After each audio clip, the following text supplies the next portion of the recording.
కుంకుమనే తెచ్చినమయ్యా కుంకుమాభిషేకము నీకే కులము మతము భేదం నీ భక్తులకు లేదయ్యా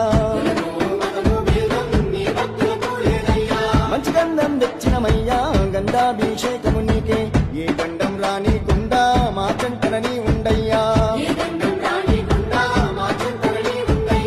విభూది తెచ్చినమయ్యా భస్మాభిషేకము నీకే పవబంధాలన్నీ వీడి మా భక్తిని చూపినమయ్యా తీర్పులు తెచ్చినమయ్యా పుష్పాభిషేకము నీకే 18 మెట్ల పైన పవలిస్తూ ఉన్నావయ్యా శ్రీధర్మ శాస్త్రుడా బంగారు బాలుడా అభిషేకమంటూ